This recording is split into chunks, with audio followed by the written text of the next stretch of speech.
Hello दोस्तों, welcome to my YouTube channel. आज हम लोग क्लास 10th बोर्ड एग्ज़ाम के क्वाड्रेटिक इक्वेशन चैप्टर नंबर 4 के हम कुछ महत्वपूर्ण क्वेश्चनों को देखेंगे। सबसे पहले कुछ थ्योरी में बात किया जाए तो क्वाड्रेटिक इक्वेशन का general form ax square plus bx plus c होते हैं। यहाँ ax स्क्वायर इसका जनरल फॉर्म होता है ax square bx plus c equal to 0। ठीक, एक्स स्क्वायर के गुणांक को क्या कहा गया? a कहा गया। x के गुणांक को क्या कहा गया? b कहा गया। और अचर पद जिसको जो कांस्टेंट रहते हैं उसको c से इंडिकेट किया गया। ठीक है, तो इसका जनरल फॉर्म था ax square plus bx plus c equal to 0। देखते हैं आगे फिर से, इसका कुछ फॉर्मूला भी है। पहले फॉर्मूला पे बात कर लेते हैं, उसके बाद हम चैप्टर स्टार्ट करेंगे कुछ महत्वपूर्ण सवालों के साथ। जनरल इक्वेशन इसका होता है x square plus b x plus c equal to 0 but a is not equal to 0। Suppose अगर ए इक्वल टू 0 हो गया तो ये एक्स स्क्वायर का कोफिशिएंट पूरे को ख़त्म कर देगा, तो ये लीनियर इक्वेशन बन जाएगा फिर। इसलिए ये क्वाड्रेटिक इक्वेशन है, इसके घात मैक्सिमम 2 ही होते हैं। आगे बात करते हैं इसका विविधकर या डिस्क्रिमिनांट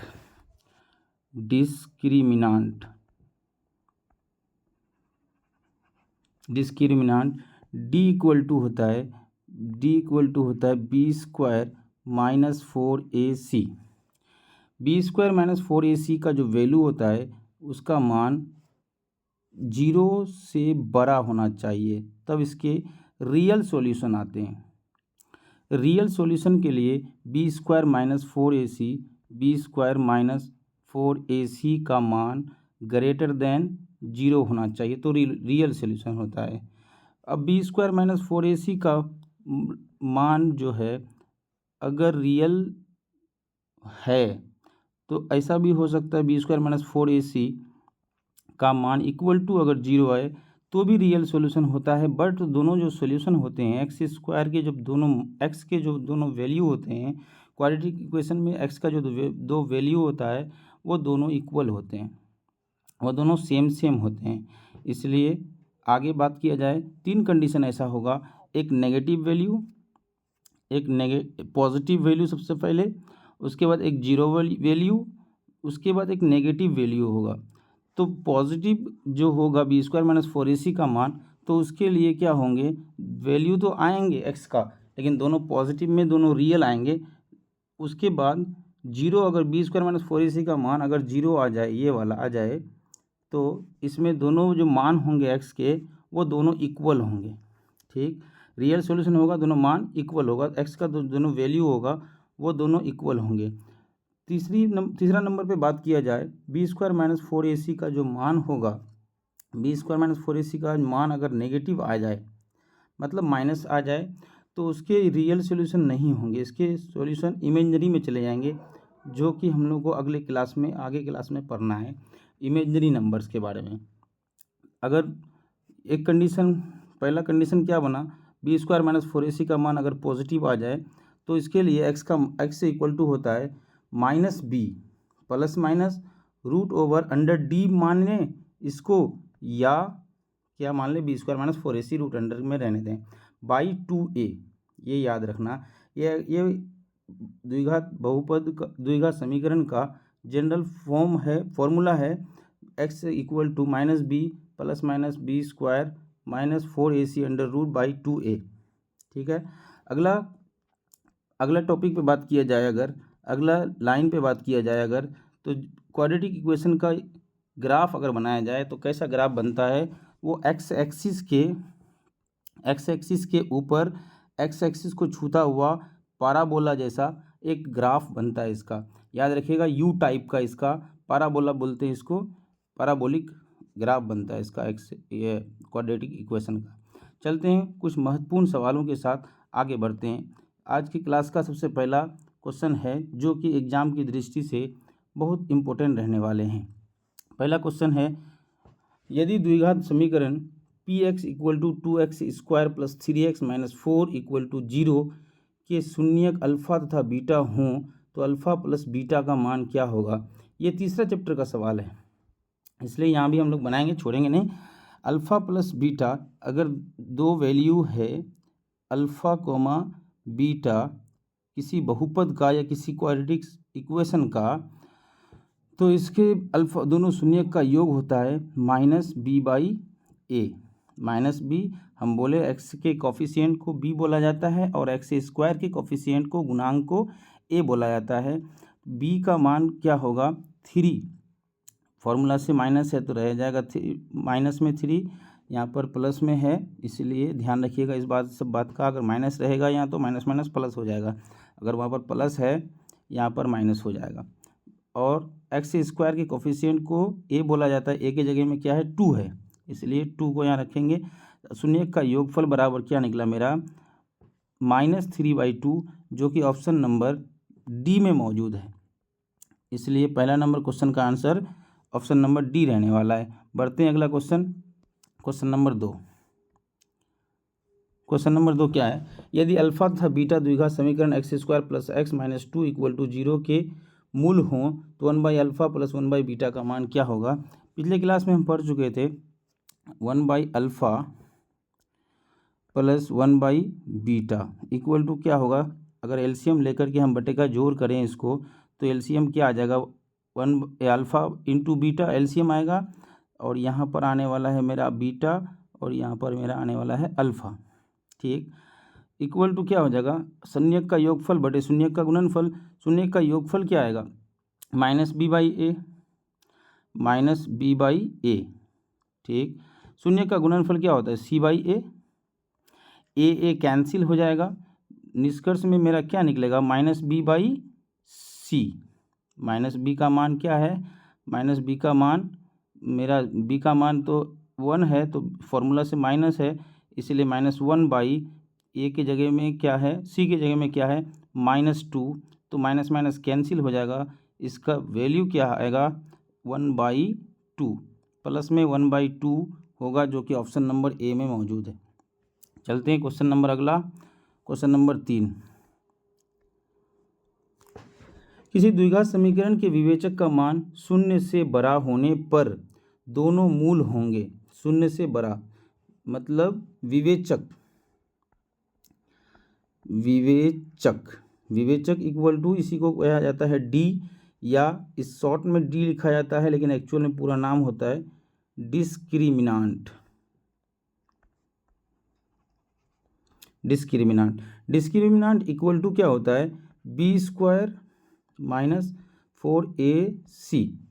इसी का मान क्या बोला है 0 से बड़ा मतलब ग्रेटर देन 0, 0 से बड़ा ग्रेटर देन 0। तो इससे पहले हम बोले कि अगर b² माइनस 4ac विवेचक डिस्क्रिमिनांट का मान 0 से अगर बड़ा हो तो इसका मतलब पॉजिटिव हो, तो इसका क्या निकलता है रियल सॉल्यूशन।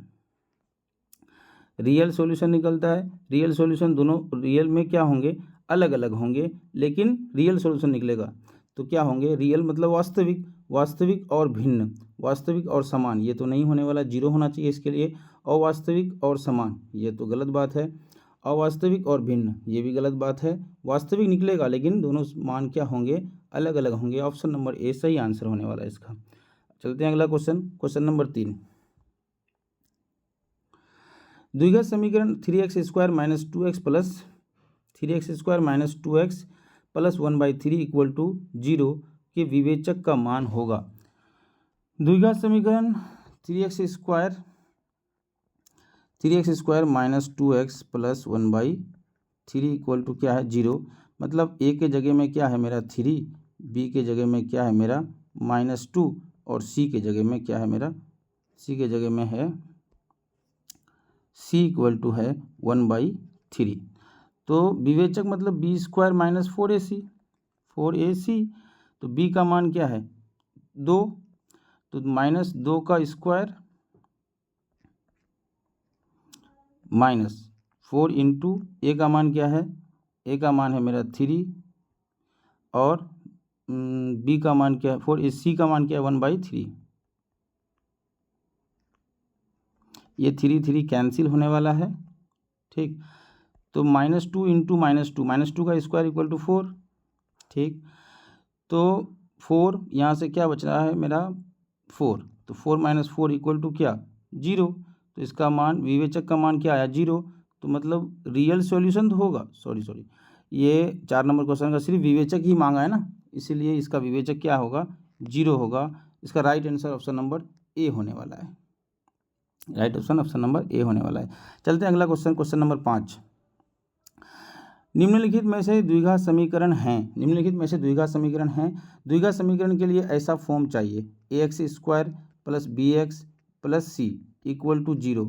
मतलब एक x है जिसका गुणांक क्या होना चाहिए 2 होना चाहिए। दूसरा x है जिसका घात 2 होना चाहिए। और एक x होंगे एडिंग में जिसका घात 1 होना चाहिए। तो इसमें कैसे कौन निकलेगा, ये वाला तो खैर नहीं होगा। बी नंबर बिल्कुल हो जाएगा क्योंकि इसका घात 2 है। सी नंबर देखा जाए, सी नंबर क्या होगा x into x plus 3 equal to x square. ठीक, तो यहाँ क्या मिलेगा हमको x इंटू एक्स, तो क्या x का square 3 into x 3x equal to x का स्क्वायर, जो कि एक्स स्क्वायर इस पार कट जाएगा, बचेगा ओनली 3x। इसीलिए सी नंबर ऑप्शन नहीं होगा। ऑप्शन नंबर डी में बात करते हैं तो एक्स स्क्वायर का जो वैल्यू एक्स स्क्वायर तो है बट 1/x स्क्वायर है एक, जो कि इसमें एक्स स्क्वायर इसका सॉल्यूशन देखेंगे तो x पर पावर -2 हो जाएगा, जो कि एक नेगेटिव इंटीजर है। नेगेटिव इंटीजर किसी द्विघात समीकरण को नहीं दर्शाता। चलते हैं, घात नेगेटिव इंटीजर घात में रहे अगर तो ये द्विघात समीकरण के मान को नहीं दर्शाएगा। चलते हैं अगला question, question number 6। Question number 6, यदि द्विघात समीकरण x square plus x minus 1 equal to 0 के मूल की प्रकृति होगी। मूल की प्रकृति के लिए हम डी का मान निकालेंगे। डी इक्वल टू क्या होता है b square minus 4ac। B square minus 4ac, b का मान क्या होगा 1, 4 फॉर्मूला से ए का मान 1, सी का मान माइनस में 1, तो इक्वल टू क्या है इक्वल टू 1 माइनस 4 इंटू -1 तो +4 इक्वल टू मेरा निकला 5, जो कि पॉजिटिव इंटीजर है। पॉजिटिव है तो इसलिए मान क्या होंगे वास्तविक होंगे और दोनों भिन्न होंगे। वास्तविक और समान, बिल्कुल ऑप्शन नंबर ए सही है। ठीक, वास्तविक नहीं, ये गलत बात है डी नंबर। और वास्तविकता समान के लिए डी का मान 0 आना चाहिए। पॉजिटिव है 5 है, इसीलिए ये दोनों ऑप्शन तीनों ऑप्शन नहीं होंगे और ए ऑप्शन सही होंगे इसके। क्वेश्चन नंबर अगला चलते हैं, क्वेश्चन नंबर 7। निम्नलिखित में कौन द्विघात समीकरण नहीं है। कौन द्विघात समीकरण नहीं है, पहला नंबर देखते हैं x इंटू एक्स स्क्वायर रहने वाला ये वाला है। ठीक, दूसरा नंबर में बिल्कुल x का घात 2 है, ये भी है। तीसरा नंबर में सी नंबर ऑप्शन में x प्लस 3, अगर हम इस नीचे वाला x को ऊपर लेके जाएंगे तो माइनस में हो जाएगा मेरा पावर, घात इसका नेगेटिव हो जाएगा, इक्वल टू क्या है उस पार एक्स स्क्वायर, जो कि सी नंबर ऑप्शन बिल्कुल गलत है, जो द्विघात समीकरण नहीं है। इसलिए ऑप्शन नंबर इसका सही करेक्ट होने वाला है, ऑप्शन नंबर सी बिल्कुल सही। ये भी हैं तीनों ए बी डी हैं बट सी नहीं है। नेगेटिव क्वेश्चन पूछा है, इसीलिए हम ध्यान रखेंगे कि क्वेश्चन नंबर 7 का ऑप्शन नंबर सी करेक्ट रहने वाला है। चलते हैं अगला क्वेश्चन, क्वेश्चन नंबर 8। द्विघात समीकरण x square minus 5x plus 4 equal to 0 का विविक्तर निम्नलिखित में है। विविक्तर मतलब discriminant D, B square minus 4ac, याद रखिएगा ये वाला फॉर्मूला। बी का मान क्या है -5 का स्क्वायर माइनस 4 इंटू ए के जगह पे क्या है 1 और सी के जगह में 4, तो 5 का स्क्वायर 25 माइनस माइनस माइनस से रह जाएगा, minus plus minus 4 into 16 equal to क्या है 9। इसीलिए इसका मान विविक्तर का मान ऑप्शन नंबर सी में 9 मौजूद है। इसलिए क्वेश्चन नंबर 8 का ऑप्शन नंबर सी करेक्ट रहने वाला है। आगे बढ़ते हैं, क्वेश्चन नंबर 9।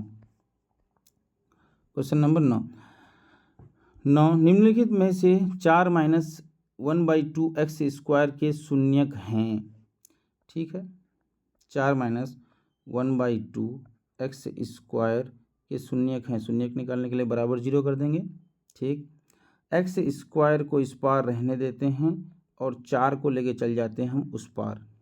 ठीक, 4 यहाँ से 1/2 गुणांक में होगा -1/2, तो ये वाला क्या होंगे 1/2 नीचे में चल जाएंगे भागा में, भागा के रूप में। उसके बाद यहाँ पर एक्स स्क्वायर इक्वल टू क्या होगा 2 नीचे से 2 उलट के ऊपर चल जाएगा तो 4 माइनस में क्या होगा माइनस में ये -4 होने वाला है, ये माइनस कैंसिल हो जाएगा, इसलिए 8 होगा। तो एक्स स्क्वायर इक्वल टू 8, तो एक्स का वैल्यू क्या होगा 2√2। एक प्लस में भी होगा एक माइनस में भी होगा, प्लस माइनस में ऑप्शन नहीं है, इसलिए ऑप्शन नंबर ए करेक्ट रहने वाला है क्वेश्चन नंबर 9 का, ऑप्शन नंबर ए। चलते हैं अगला क्वेश्चन नंबर 10। निम्नांकित वर्ग समीकरणों में से किस समीकरण का हल परिमेय संख्या के समुच्चय के रूप में होगा। निम्नांकित वर्ग समीकरणों में से किस समीकरण का हल परिमेय संख्या के समुच्चय के रूप में होगा। परिमेय संख्या के समुच्चय के रूप में होगा परिमेय x square equal to 5।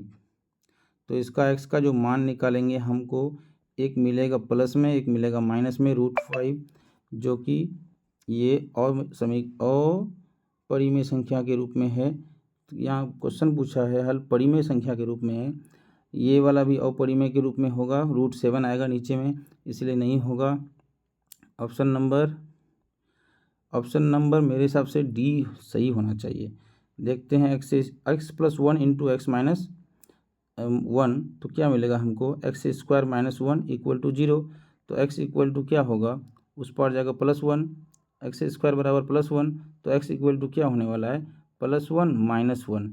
Option number D, question number 10 का ऑप्शन नंबर डी सही रहने वाला है, बिल्कुल सही रहने वाला है। क्वेश्चन नंबर सी भी, ऑप्शन नंबर सी भी गलत रहने वाला है। आगे बढ़ते हैं क्वेश्चन नंबर 10 नंबर क्वेश्चन आप लोगों के लिए होमवर्क है, ये आप लोग करके दिखाइए, नहीं तो अगले दिन नेक्स्ट वीडियो पे इसका सॉल्यूशन दिखाया जाएगा। आज तक के लिए इतना ही।